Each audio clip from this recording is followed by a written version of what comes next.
we're just going to give everyone a couple minutes to join in. For those that don't know me, my name is Alex. I'm actually a new face here. Well, not a new face, but a new face to the company. My name is Alex. I am the new Director of Content and Community here at Paloma Health. But I've actually had a pretty long history with Paloma. I was like one of the first contributors on your guys on the blog and everything. So it's been so great to kind of take the relationship to the next level. I also have Hashimoto's. So as you can imagine, supporting this community is very near and dear to my heart. And I'm so excited to be a part of it here with you all. So yeah, with that being said, let us just give a couple more minutes to let everybody come in, and then we'll get started with Dr. Donnie here and Mary Showman. Looks like we already have a couple dozen people in already. So this is a popular topic, the MTHFR genetic mutation for thyroid patients and in general. In fact, before we get started, I know I had a few people that I had shared this with. They don't have thyroid problems, but they said, well, we're coming anyway because we want to learn about MTHFR some more, because it's a hot topic, as Dr. Donnie, I'm sure, knows. She hears a lot about it. And so we get a lot of questions about it too. So I think we're excited to talk about it today, and it's going to be a fun and interesting event.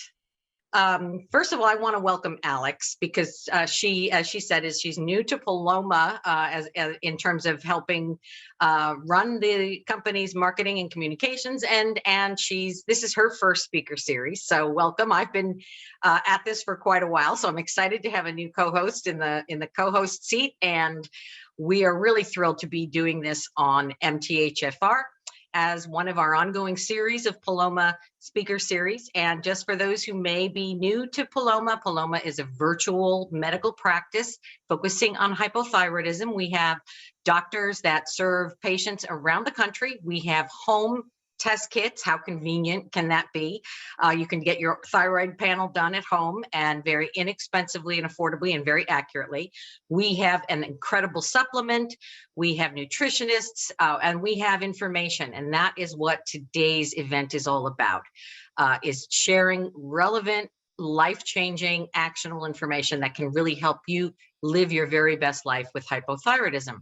So today we have two really incredible guests, and we're doing it a little bit differently today because, unfortunately, one of our guests, Dr. Denise Furness, who is a geneticist and nutritionist, had a death in the family, but she very graciously agreed to pre-tape some of our key questions that we had about the MTHFR genetic mutation and a little bit of background information. So we're going to be showing you some clips from this hot off the press interview that Dr. Denise did for us with some great information.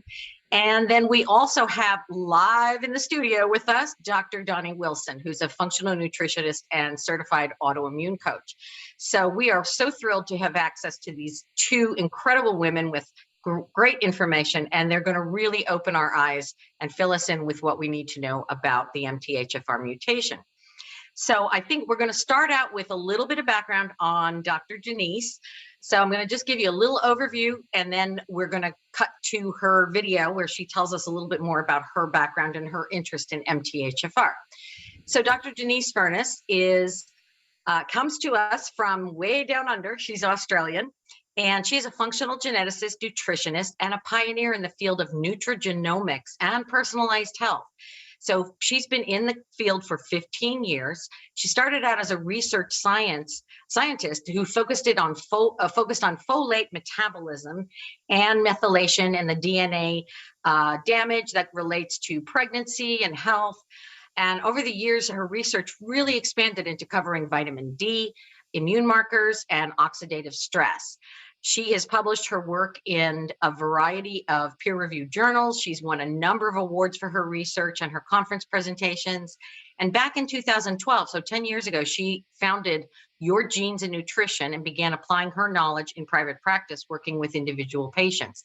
She has a very special interest in women's health, fertility, and autoimmune disease, which are topics near and dear to all of our hearts. She also provides workshops and seminars, drawing on her own research and clinical trials. and her experience with autoimmune disease. She's also, as if she's not busy enough, an expert in fitness and has worked in the fitness industry. So she combines all of these skills to help patients really live their best life, overcome health challenges, improve their quality of life, and reduce the burden of disease. So Alex, why don't we see the quick intro from Dr. Furness and see what she has to say from down in Australia. Hello, everyone. So who am I and what do I do? My name is Dr. Denise Furness, and I'm a geneticist and a nutritionist. So I started out as a geneticist, a research scientist. So I majored in genetics and biochemistry. And initially, at the beginning of my career, I worked in virology. And most people understand this now with what's occurred in the world, but I used to look at genetic mutations and variations within viruses to try to understand how they would jump from animals to humans. And my work was focused around paramexoviruses, not coronaviruses. But I worked in that space for a few years at an amazing lab, loved it. But as time went on, I wasn't just in that sort of genetic space, doing sequencing and PCR and bioinformatics. I started doing some animal work, and that just didn't sit well with me. I'm not cut out for that. So I started looking around and thought, what can I do with genetics? That's my area of expertise. I love genetics, but a different space. And I learnt about this world called nutrigenomics, and I was just amazed. I was like, wow, personalized diet and, working in, human health. And that really excited me because I, definitely was, concerned, as we all are, about my own health and wanting to know what's the best diet for me and being fit and healthy. So I started my PhD in folate nutrigenomics, which incorporates MTHFR, along with many other genes in that methylation pathway, along with epigenetic components, so measuring methylation and methyl groups on the DNA and DNA damage in pregnancy. So I was really focused around pregnancy health. When I completed my PhD, I went on to do a postdoctoral fellowship, continuing this work in the recurrent miscarriage clinic in the Women's and Children's Hospital in Adelaide. So we also expanded to not just methylation, MTHFR and those associated genes, but looking at inflammation and other areas. So it was quite a broad sort of team of people coming together in that recurrent miscarriage space. We actually had an 80% success rate, which was, awesome. This was in a public hospital setting, but as I said, with a research component, so having funding and doing genetics and diet and lots of testing, which doesn't often happen in the public system. So based on that success and also everyone telling me that they wanted their DNA tested, I thought I'd love to get out and do this, in clinical practice, not just in a research space. As I said, we were seeing success. But also I developed autoimmune thyroid disease. So I personally have had Graves. I have recovered, despite being told it's a lifelong condition. And many of the listeners that have had Hashimoto's or Graves or other autoimmune conditions, we're generally told that's it, you've got it, it's lifelong.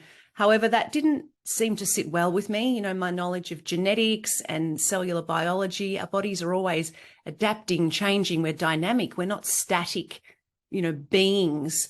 So despite being told that, I need to have my thyroid out, go on thyroxine, I didn't go down that route. I learned about functional medicine, and then using my knowledge of, genetics and epigenetics, I was able to turn my health around. I will admit, though, after having my second child, I had a flare and then developed psoriasis as well, autoimmune conditions. Once you've got one, you tend to get a few, but I've recovered from all of that. My skin is now better than it's ever been. But I now work in this space and obviously do a lot with thyroid health, with Hashimoto's, with Graves, with autoimmune based on my own recovery, as well as working in the space of fertility and healthy aging. Because when it comes to genetics, MTHFR and other genes, we're learning about these inherited susceptibilities and what we can do to optimize health. So that is what I do, and I've been working in the space of nutrigenomics with MTHFR now for almost 20 years. I started my PhD in the research component in 2003, and then in the functional medicine space and having a clinic, I run at Your Genes and Nutrition, and I've been doing that for 10 years. And I am looking forward to chatting with all of you in this podcast about MTHFR and thyroid, because it's definitely an area that I am very passionate about. Sure. So Dr. Doni is a functional nutritionist, certified autoimmune coach. She is a nationally celebrated naturopathic doctor, a certified professional midwife, a doula, and a nutritional specialist who's dedicated to maximizing the health of women, men, and children through natural approaches.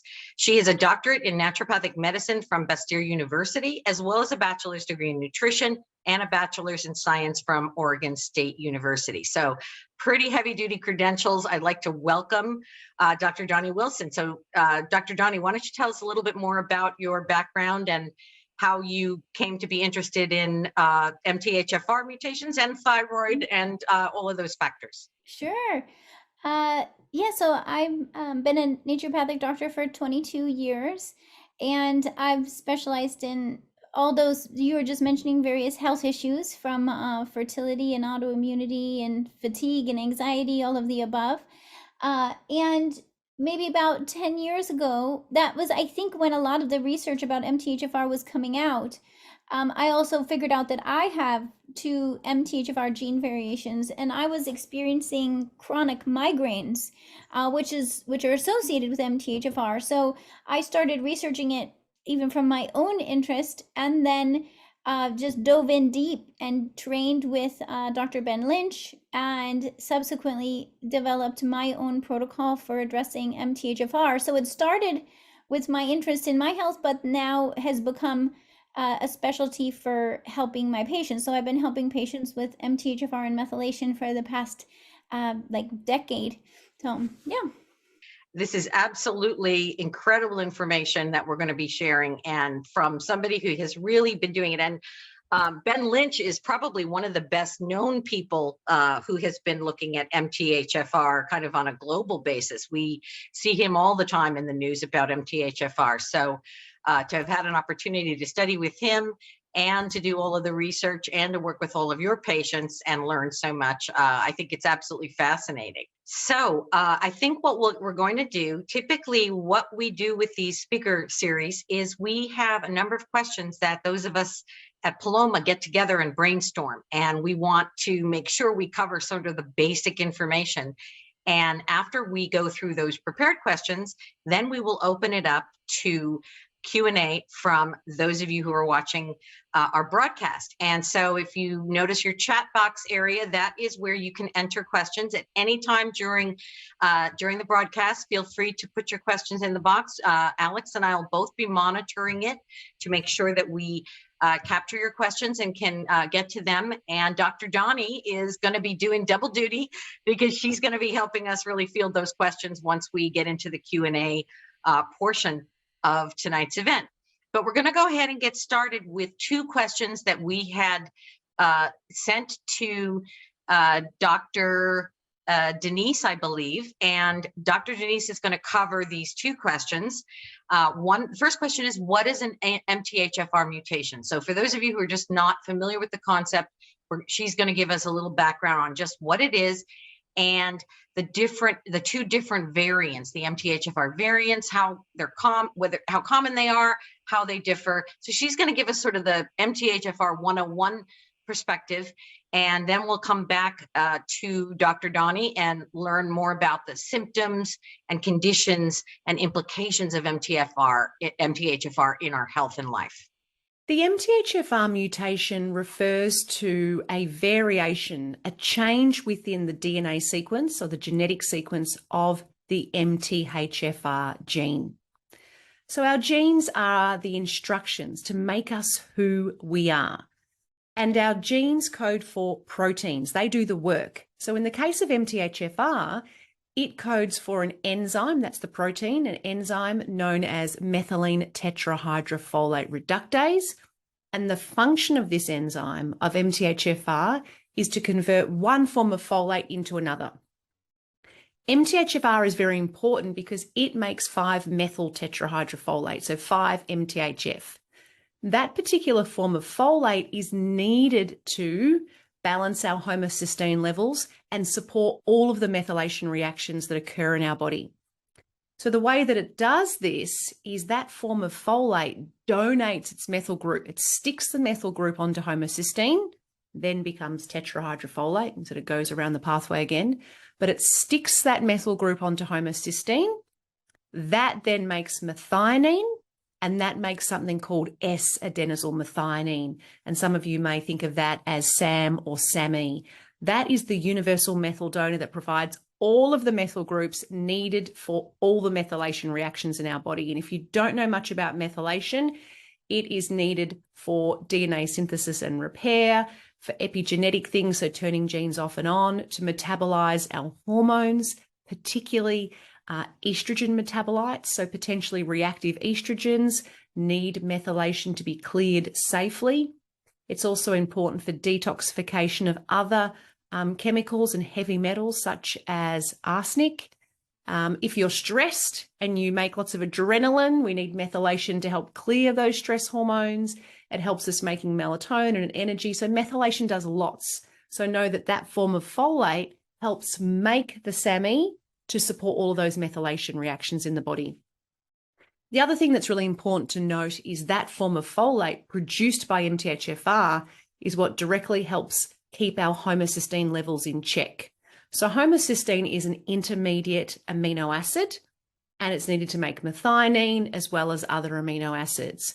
But if someone's got a slow MTHFR, they're not making much 5-methyl folate, or they've got a diet low in folate or other B vitamins that act as cofactors in this pathway that the enzymes need, for example, MTHFR, the cofactor for that enzyme is FAD, so that requires riboflavin, B2. So if someone's low in folate or B2 or, really highly stressed and using up their methyl groups, what can happen is homocysteine, if it's not getting that methyl group stuck on, it can build up.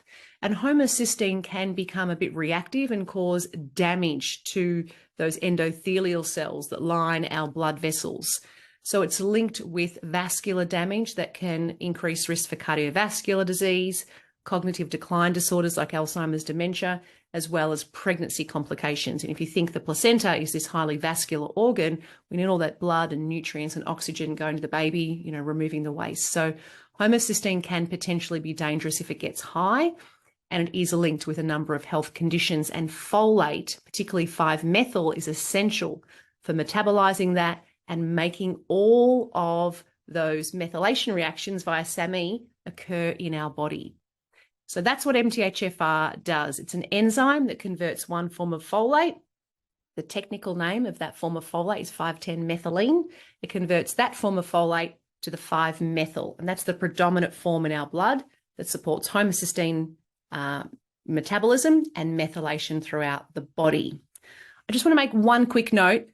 The form of folate that MTHFR gets and converts is not a bad form of folate. That's also an active form, but it goes off and supports the DNA synthesis side. So there's different sides to the pathway. Know that MTHFR is what directly supports methylation, the production of SAMe.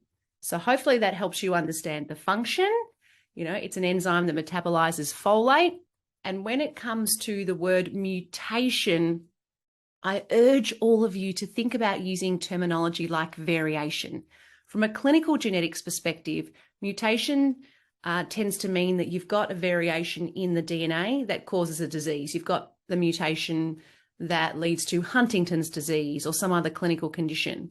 With MTHFR, it's common and it is a functional SNP. It has a big impact on the enzyme, but it's affecting the level of folate and then homocysteine and other things, which indirectly can affect health. It doesn't cause disease directly, and there's definitely something you can do about it, which we'll talk more about in this podcast. There are 2 different MTHFR variants that are known to have a functional effect on the enzyme. And the first one is MTHFR 677. And the reason it's called 677 is at position 677, if you're looking at the DNA sequence. So at that position, some people have a C. That's the most common allele, the most common sort of DNA base. So some people have a C, and then some people have a T. So when we inherit our genes, we inherit them in duplicate, one from mum, one from dad. So people can be a CC, a CT, or a TT. So the CC is the most common, and that's associated with normal enzyme function, converting that folate into 5-methyl, keeping homocysteine in check, supporting all the methylation reactions. For those that inherit a CT variation, that 1T allele is associated with a 35% reduction or up to 35% reduction in enzyme activity, 30 to 35. If you inherit a TT, so you're homozygous for the variant, then that is associated with around 60, possibly up to a 70% reduction in enzyme activity. So as I said in the last question, you can see that it really does have a big functional effect. And that's going to affect how well the enzyme works, how much 5-methyl sort of folate you're going to make, and then obviously homocysteine levels and downstream effects. The other one to look out for if you've done genetic testing or you're going to do it is MTHFR 1298. So a little bit further down in the gene, there's another variation where most of the people have an A allele, but some have a C. So you could be an AA, an AC, or a CC. AA is associated with normal enzyme function, depending on the MTHFR. The AC has a small effect on enzyme function, but it's definitely more of an impact if it's combined with the 677. So if someone has MTHFR 677 CT and MTHFR 1298 AC, that's what we call compound heterozygote. You've got two heterozygote, means you've got one variant, one normal. So you've got these sort of two heterozygotes at 677 and 1298. That's associated with about a 50% reduction in enzyme activity, so quite significant. On its own, though, if someone's an MTHFR CC, so normal, the 1298, that variation, if we're looking at the sort of the CC, the homozygote variant, it's about a 20% reduction on its own. So the 1298 is thought not to have such a significant impact on the enzyme function. But as I said, look at it with the 677 because together they can have a combined effect. You'll never see a person with an MTHFR TT, that's the one that has, 60 to 70% reduction in enzyme activity, with someone with a 1298 variation, because that is not compatible with life. If you've got such a strong functional effect on MTHFR and then you've got a variation a little bit further down, that is not going to be able to have enough, capability to make that 5-methyl folate. So that's not, that's not compatible with life, basically. In saying that, of the thousands and thousands of people I've genotyped, particularly from a research perspective, where we've had cohorts, we've combined with other countries and looked at big data sets, I have seen the odd case of a MTHFR TT with a 129 AC. Whether that is a lab error, I think it probably is, or that person would need to just be reliant on so much folate and B vitamins to survive, because, as I said, the methylation reactions are key. We also needed to make thymine, one of our DNA bases. So very unlikely that you would ever see that. But if you see the AC and the CT, the 677 and 1298 together, that's about a 50% reduction. So there's two variations to look out for, the 677 and the 1298. Basically, these variations reduce enzyme activity. That can affect homocysteine, methylation, and a number of conditions that I just said in the previous question. They are very common. So in sort of Europeans, Caucasians, particularly having the heterozygote, like just one T allele, about half the population are going to have that. So you will see this. And I just want to remind people that you can do something about it, in the sense that if you're getting lots of folate and B vitamins, it's not such a big issue, because what does it do? It literally affects the amount of 5-methyl folate. If you're getting tons of folate from the diet, you're getting your other Bs, you're not exposed to high toxin stress, you're not overloading that methylation system, it's likely to not have an issue. But the problem with this day and age is people tend to have a poor diet. Folate's heat and light sensitive, depending if they're not eating fresh foods, if they're overcooking it, if they're having processed foods. People have high stress, exposed to toxins, all these kind of things. It puts pressure on the system. And that's when these sort of genetic things can sort of manifest and do increase risk of disease. Hopefully that makes sense. I'm happy to take some questions if people want to delve into that a little bit further. Okay, well, I have a feeling that if I had Dr. Denise as my professor, I might have actually been interested in staying in biology or a genetics class. She certainly has so much incredibly good information. We're going to switch over to hear from Dr. Doni about the issues of the symptoms associated with having the MTHFR mutation and the different types of health conditions that are caused by these variations. I took on, she said, don't use mutation, use variation. So I think I'm going to try to make that a new thing, to use variation.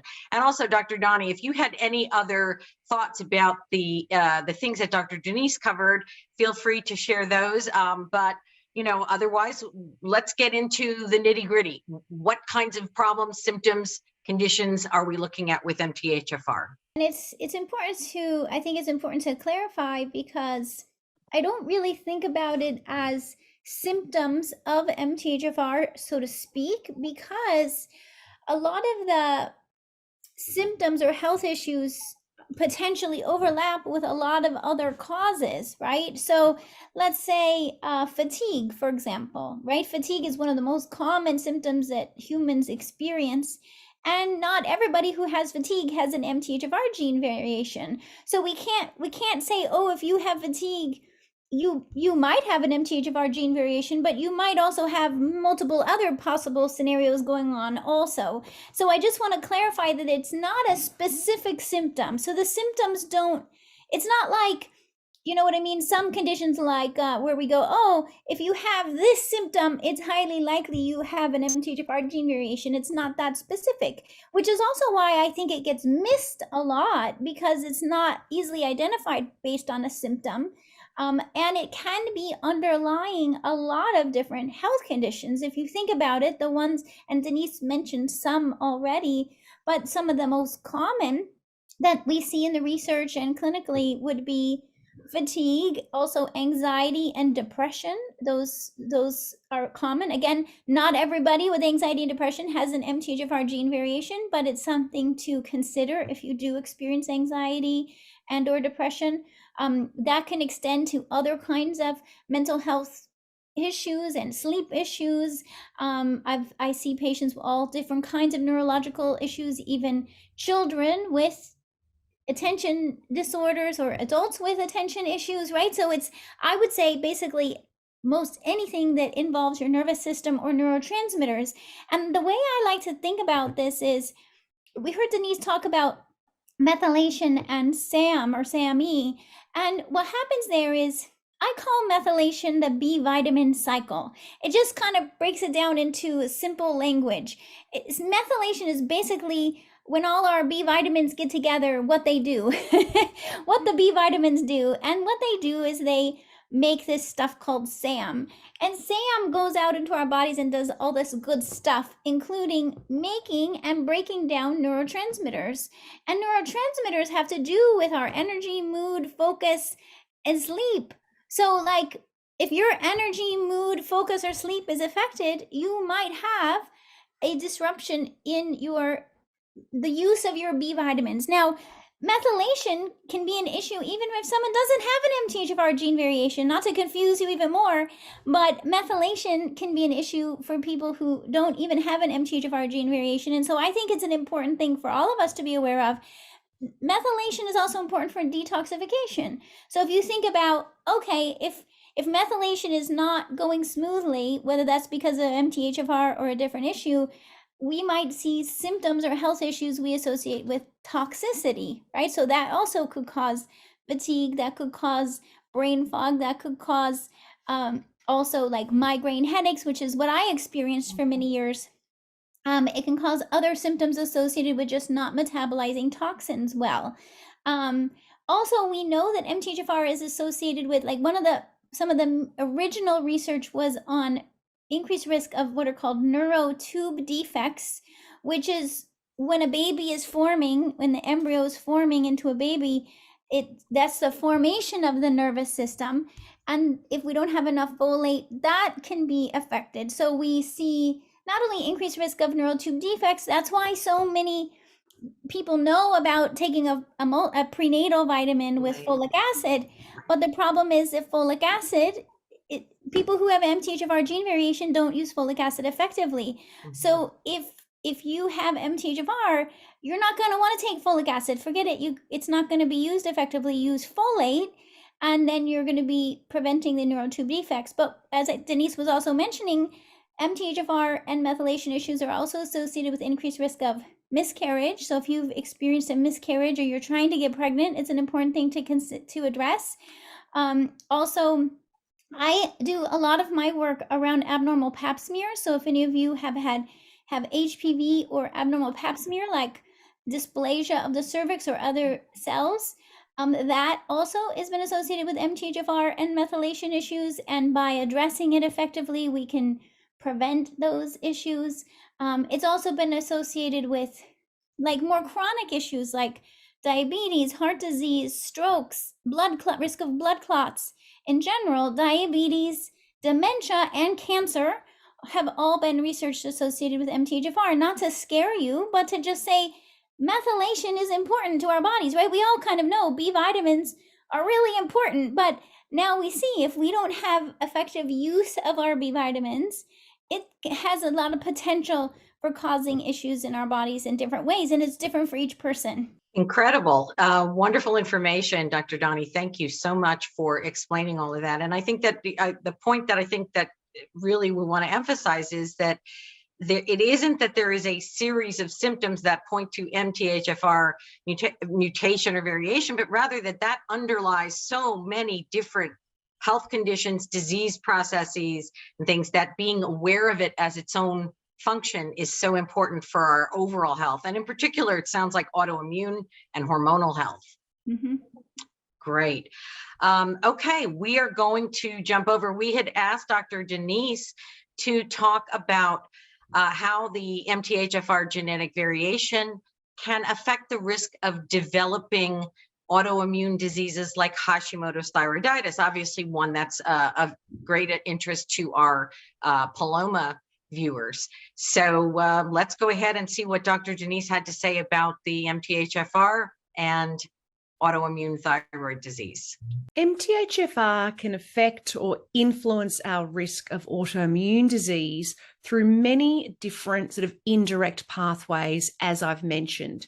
So when we think about what MTHFR does directly, it's influencing the amount of folate, and that's needed to metabolize homocysteine, but also make this SAMe for all those methylation reactions.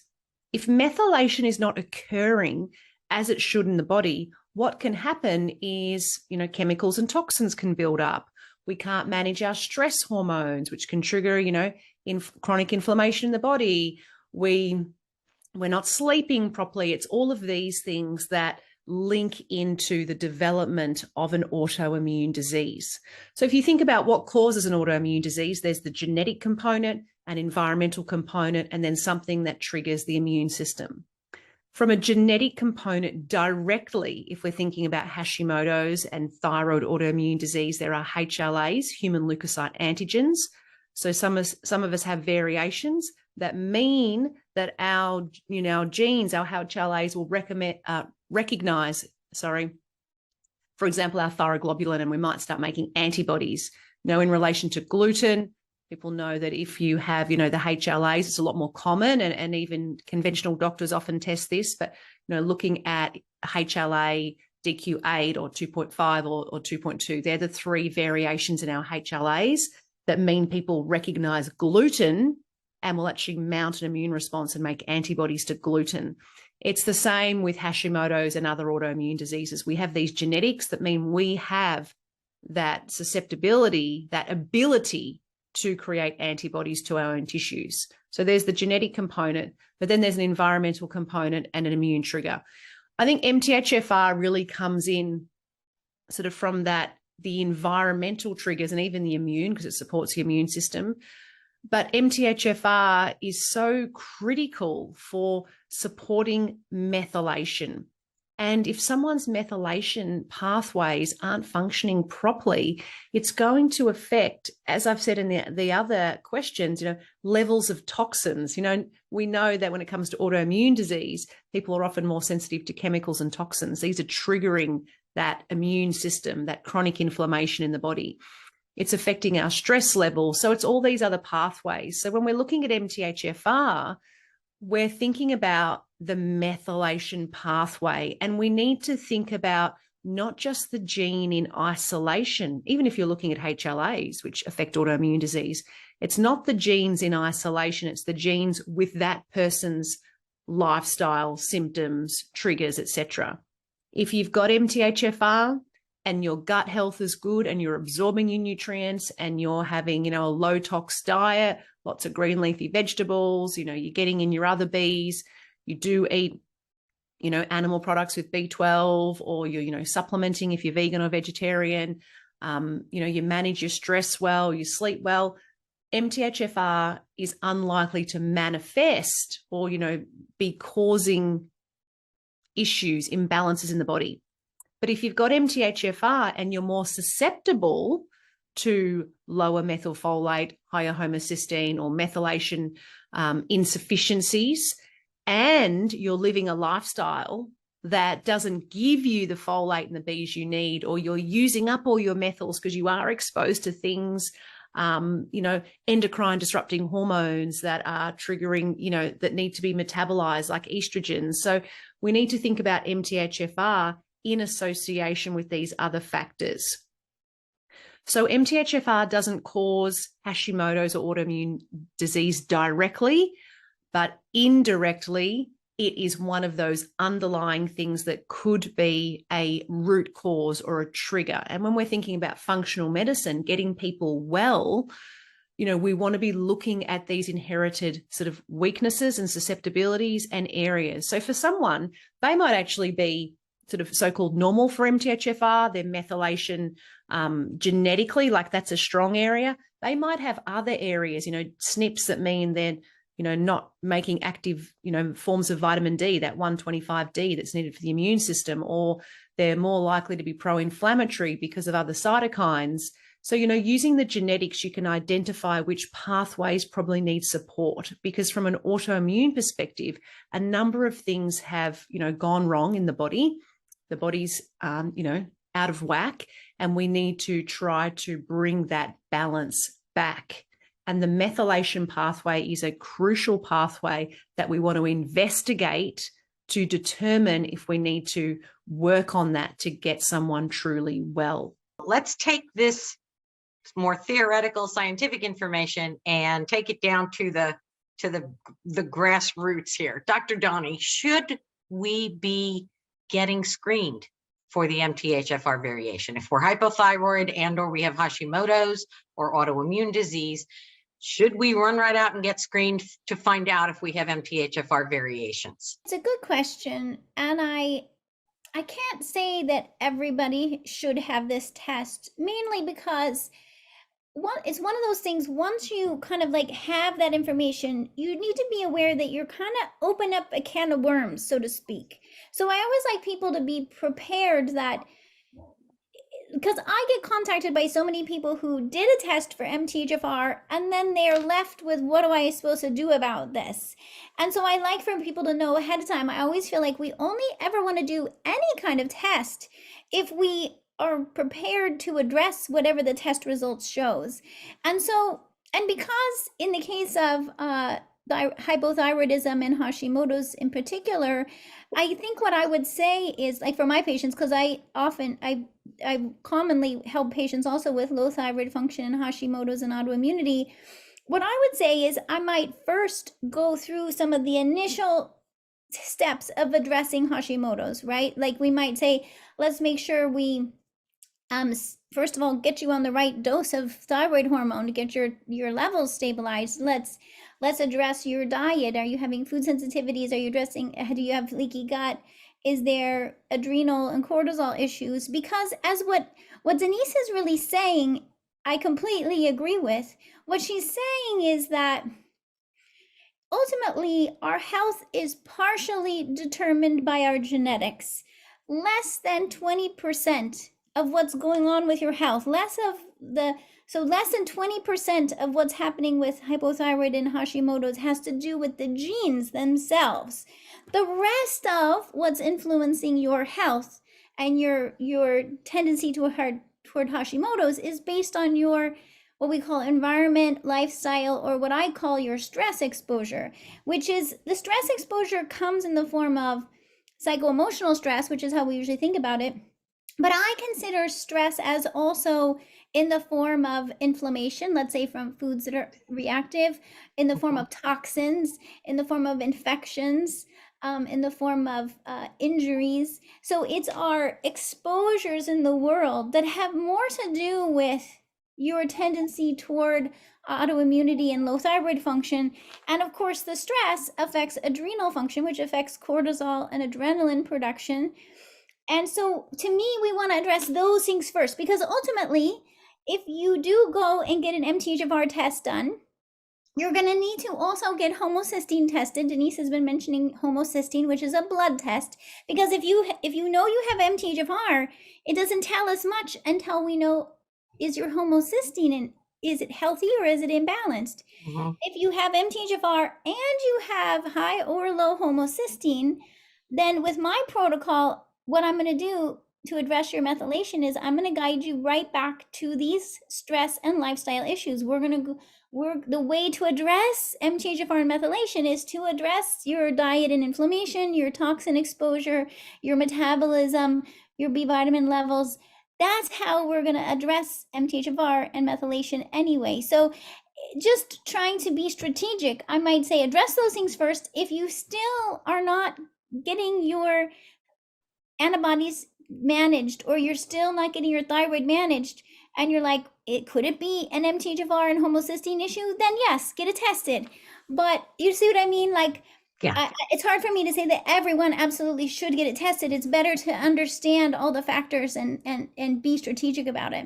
Well, let me ask you a question, because it's an interesting idea. I remember talking with a practitioner not long ago who said, I have all these patients, they come in and they say, oh, I'm convinced that MTHFR is the root of all my problems, or do I have it? Should I test it? What, I have two, variations. Oh, what's going on?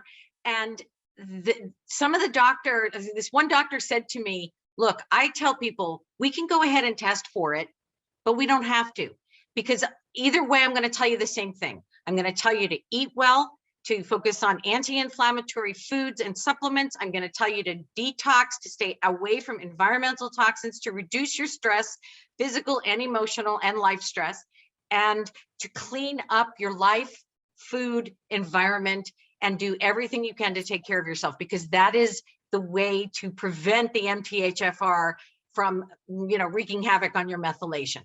And of course, those same things help you address Hashimoto's too. So you're taking the same steps and addressing both things at once. Right, exactly. And they help you to address almost everything. They help you address being overweight, being exhausted, having hormone imbalances. All the different factors really come down to this kind of complicated mix of life, food, stress, hormones, all of those different things. But that said, I do think that there, people are still looking at this. And I think if it raises the awareness of the need to do good things to help our epigenetic expression, then it's a good thing. So we have two more questions, one that we're going to have Dr. Denise answer on tape, and one more for Dr. Donnie, and then we'll have a few minutes to take some Q&A from our viewers. And we have a lot of folks on today, so don't be shy. Nobody's posted any questions to the chat, but make sure you go down to the bottom on your Zoom screen. You'll see the little chat button, and you can add a question in there if you have any, and feel free to plug those in, because we're going to try to get make sure that we cover those before we wrap up today. So we're going to jump over to our last question with Dr. Denise, which is when should someone be concerned about having the MTHFR variation? And I think that in a way, Dr. Donnie and I kind of almost answered that, because you should be concerned about any time you're not doing the right things for yourself and your body. But let's see what Dr. Denise had to say about that question. When should someone be concerned about having an MTHFR mutation? So I like this question because a bit like we explored the language around, mutation and think about changing that to variation so it doesn't sort of elicit these, more of that emotional stressful response, people thinking there's something wrong with them, because that's going to impact their ability to heal. If they think there's something wrong with them, they need to understand that they can actually, make improvements. So the concern, when you say, when should people be concerned, I think we need to turn that around and say, it's not actually about being concerned. It's about being educated, knowledgeable, and empowered, because we all have these genetic strengths and weaknesses. Remember, this is not clinical genetics. We're not diagnosing a disease. We're finding an enzyme that doesn't work as efficiently, as quickly, and we can do something about it. And if someone has Hashimoto's disease or a condition, I know for a fact, I've had this, you want to find things you can work at. So in a way, it's like, oh, okay, now I've found, there's going to be other strengths somewhere else. Maybe that's in detox or inflammation or other areas, maybe, there are around, ApoE that affects, Alzheimer's. Maybe these are all strengths and, your methylation is your weaknesses. Now you go, okay, this is where I have to focus. And there's things I can do with diet, with supplements, with my lifestyle to make sure that this gets back in check. So rather than be concerned about having an MTHFR variation, take it as I've now identified an area that I can work on to improve my health. And I want to make it clear that you can improve your health and you can recover from these things. I'm not guaranteeing people that they can recover from Hashimoto's or autoimmune condition, but you can definitely turn things around. In my experience, if someone's had a recent diagnosis within a year or two, the chances of recovering, if they do identify these areas they need to work on, help get that balance back in the body, help get the pathways functioning as they should, they can have a full recovery. However, if someone's been suffering from an autoimmune condition for a really long time, like 10 years, maybe longer, some people come to me and they've had Hashimoto's for 20 years, that can be harder because you need to understand that the body has made a lot of adaptations. It's adapted because something was wrong. Did you have a chronic infection like Epstein-Barr and some toxins, and you didn't know you were sensitive to gluten, and you've got the genetics, multiple hits have come to you over your life. You don't develop an autoimmune disease overnight. It happens over years, and generally you are stressing your body out in some way. Are you overworked? Are you over-exercising? Have you had an eating disorder? Has there been, this overload of infections, viruses? Something has caused you this sort of chronic burden, and your body has tried to adapt, and, your immune system has been turned on, and then you have developed this autoimmune disease. I don't want you to think about the genetics as being a problem. I mean, I do use the word weakness, but it's not our genes, it's our environment, it's our lifestyle. There is this gene environment diet disconnect going on in the world right now. We have evolved over millions of years to live in harmony, in concert with our environment, with our food. For the last 50 to 100 years, we have changed this dramatically. The chemicals and toxins, the way that we produce food, the food that we eat, that's some of it's not even real food. We are living very different lives. The exposure to all of this light, our day-night circadian rhythms are out of whack. So it can take a fair bit of work to undo all of this, but I want everyone to know that the genes are not the issue. It's our environment, and you can change your environment. And if you have the ability to identify where to focus, this, in my opinion, is a really good thing. Let's hear from Dr. Donnie about really, I think, what everybody wants to know. What do we do if we know we have the MTHFR variations of one sort or another? What's our next step? It's, and this is the thing, is that a lot of times people hear that the first thing is to take folate. Hopefully at least you're hearing to take folate instead of folic acid. That's for sure. I would make sure to double check your multi or your prenatal or your B complex. And if it says folic acid, don't take it. Switch it out for a product that has methylfolate. It should say methylfolate. It should say 5-MTHF or 5-methylenetetrahydrofolate. But it should not say folic acid, because your body's just not going to use it effectively. Why take something that you're going to have 30 to 80% less ability to use? You might as well take the active stuff. And I'm kind of frustrated that they even sell supplements with folic acid in them. Why aren't all of them switching to methylfolate? In fact, to me, it kind of tells me the quality and the professionality of the company that's making the product. If they're using folic acid, it says to me, this company's not, doesn't have my best interest in mind. They're just using cheaper ingredients, right? So start with that. And then I would not just go right out and take a whole bunch of folate, because you might not need it. As we've been talking about, even if you have an MTHFR gene variation, you might actually not need extra folate. And you certainly probably don't need 5 or 15 milligrams, which is a really high dose. Most people, and again, this is me helping patients with MTHFR gene variations for a decade, rarely do I come across a patient who needs more than 5 milligrams of methylfolate. So this is what you might hear from different practitioners. I hear it every day. People call me and say, my practitioner told me to take 5 or 10 or 15 milligrams of folate, even a prescription form, and then the person feels worse, because there's such a thing as having too much methylfolate. If we overwhelm the system, you could actually get headaches, anxiety, heart palpitations, rashes. You could basically, if you feel worse, then that was too much methylfolate for your system. And if there's what I call like traffic jams, when we're talking about how various stresses and toxins and inflammation affect your methylation, think of it like a freeway. It's like there's a traffic jam on the freeway. So if you just add more, or a lot of times I use the analogy of a clogged drain in a sink. If you just turn on the faucet, which would be equivalent to adding more folate into the system, but there's a clog in the drain, you're just going to have an overflowing sink. It's not actually going to flow anywhere. So it's important to me, the next step after you find out you have an MTHFR gene variation is to measure your homocysteine levels, which is a blood test that can be done from a standard lab and should be covered by insurance. And that's not hard to do. You should have your insurance cover it and get a homocysteine. Your homocysteine should be at about a 7.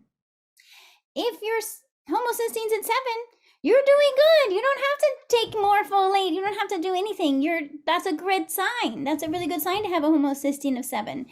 If it's not 7, if it's higher than that or lower than that, then I would say you want to work with a practitioner to help you fine tune it, because it's very tricky to do on your own. Especially if your homocysteine is higher than 10 or lower than 4, you're going to want to work with a practitioner, because as we've heard from Denise, there's steps, there's these pathways that are all interconnected.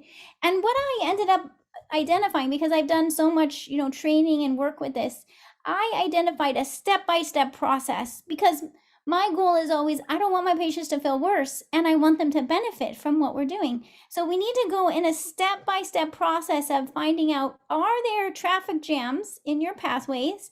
If so, let's address those traffic jams, because it's not going to help to just add to the traffic jam. Let's address the traffic jams. Let's make sure we have the cofactor nutrients.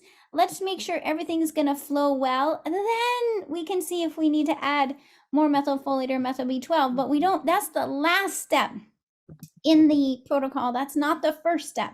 So, and if some of you are like, well, I already added some methylfolate, that's okay, as long as you feel okay, but I would still monitor your homocysteine levels. And most practitioners don't know to monitor homocysteine, so you have to ask for it.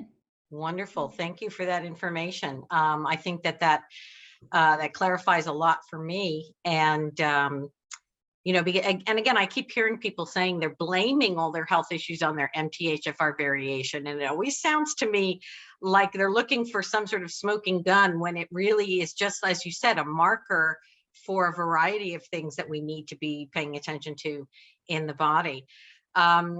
Alex, we have another small kind of wrap-up clip from Dr. Denise, do we not? I've got a few quick comments I would like to make. Just following on from the last question, I did mention that if you've had an autoimmune disease like Hashimoto's for 10 or 20 years, it may be more difficult to recover. And what I meant by that is, it may be more difficult to get off your medication. That does not mean that you are not getting better. So don't hesitate in delving into this. You cannot spend too much time or money or whatever improving your health, even though you may not get off your medication, because there's been so many changes. Your body's tried to adapt because of these long-term burdens, and you may not completely get off your medication. There's no doubt that you can improve your energy, your cognitive function, reduce your risk of other autoimmune diseases. But perhaps you're like me. The second time I had a flare, I got psoriasis and eczema and acne. You can improve, your skin, your energy, just your day-to-day life. So don't think that if you've had something for a really long time, you shouldn't try to work on your health. So I just wanted to make that final comment because, as I said, your body's always changing, different genes are being expressed, your cells are turning over. You want to give your body as many things as possible to make it heal so that you can be as well as possible. The other thing I would like to say is thank you so much to Paloma Health and Dr. Doni for your flexibility, your understanding.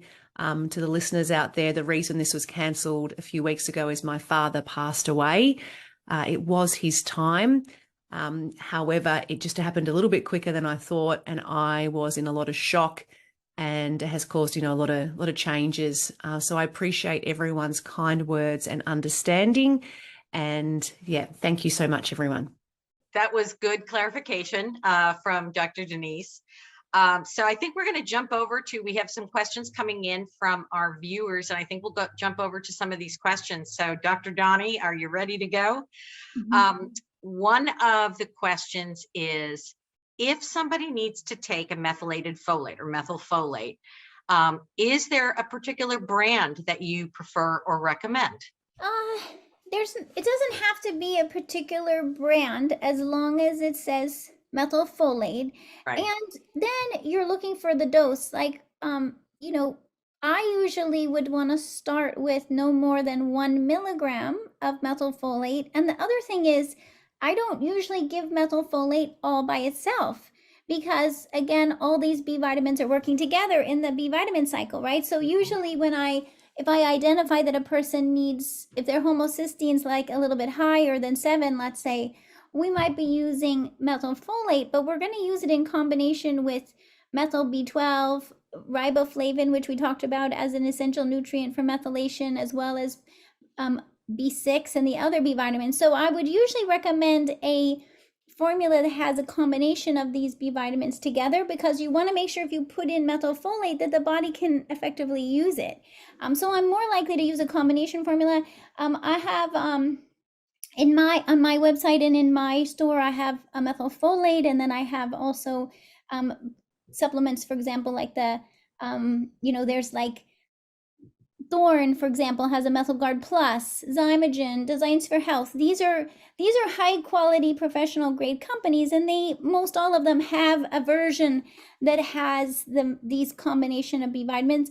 Also, for some people, 1 milligram is too much, and some people are more sensitive and need to start with a liquid methylfolate and methyl B12 in much lower doses to begin with. So just know that it's important to listen to your body and to choose the product that's going to match best for you and your body.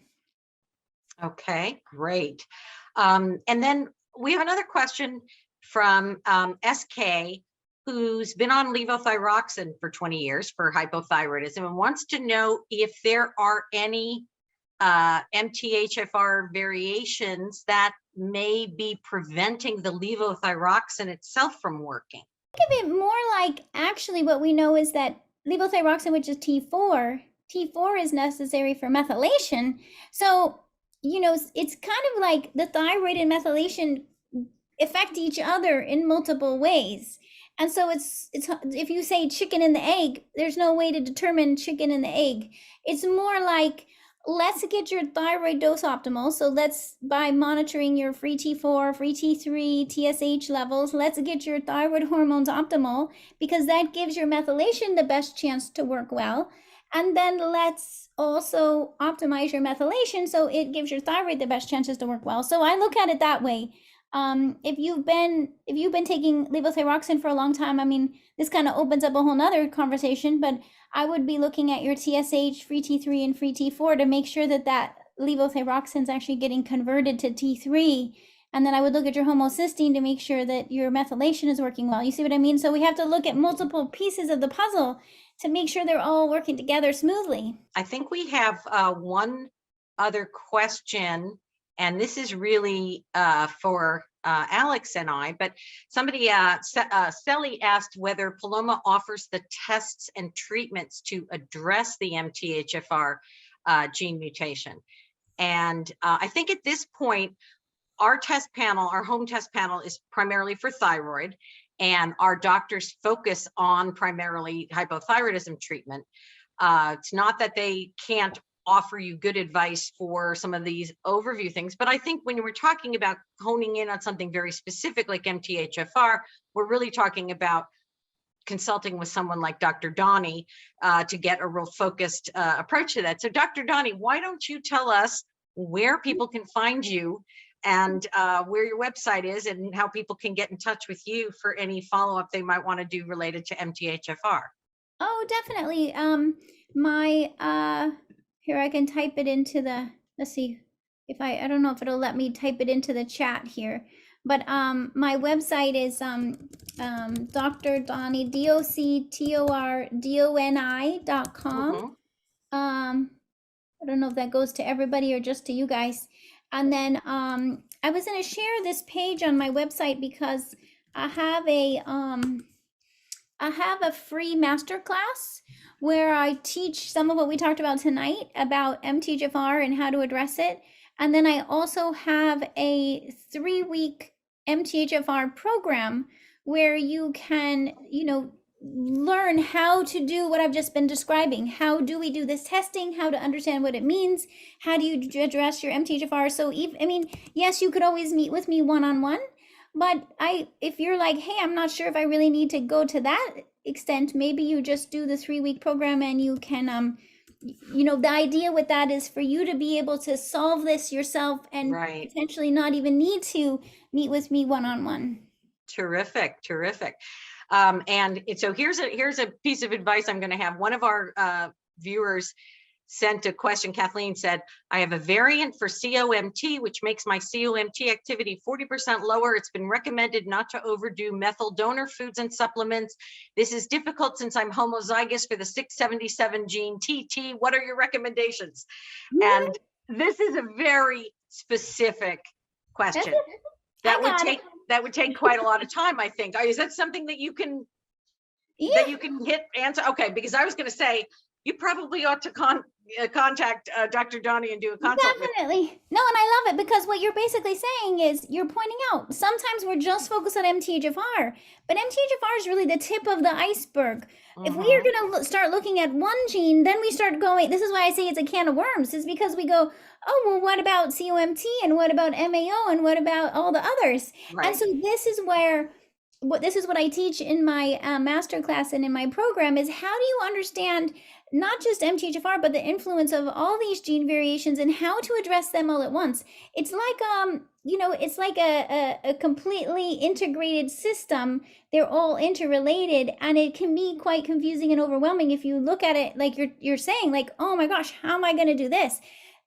I don't know why, but my brain is really good at solving this puzzle. So to me, I end up going, yeah, COMT metabolizes adrenaline.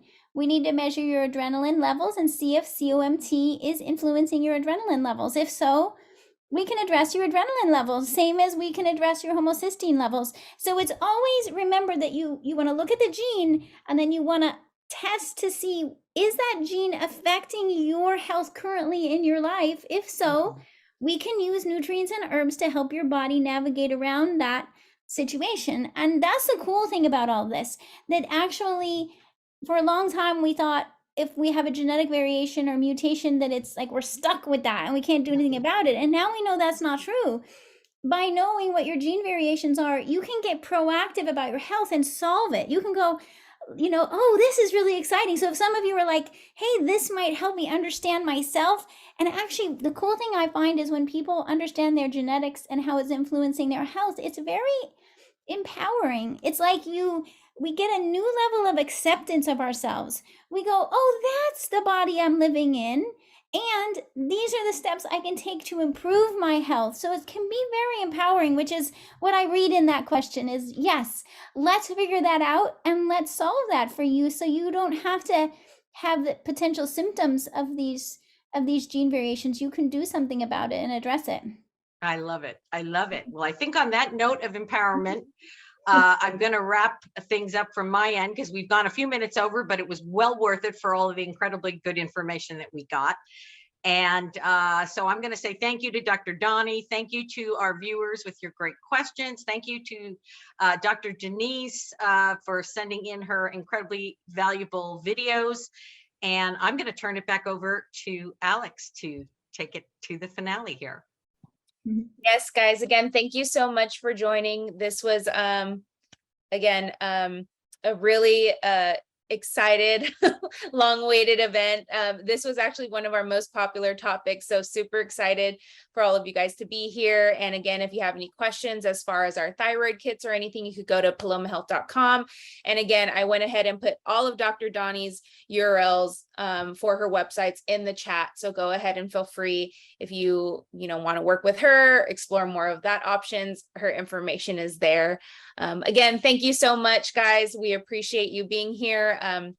The way we turn this off, it kind of abruptly kicks everyone out. So just want to let you know we're not kicking you out, but that's just kind of the way Zoom works. So again, thank you so much for being here, Dr. Donnie. It was a pleasure, and we're so excited to have you and a part of this community, and I know everyone appreciates it. So we will be sending a replay of the video on Monday morning, so stay tuned for that. And again, thank you guys so much for being here, and we'll see you around.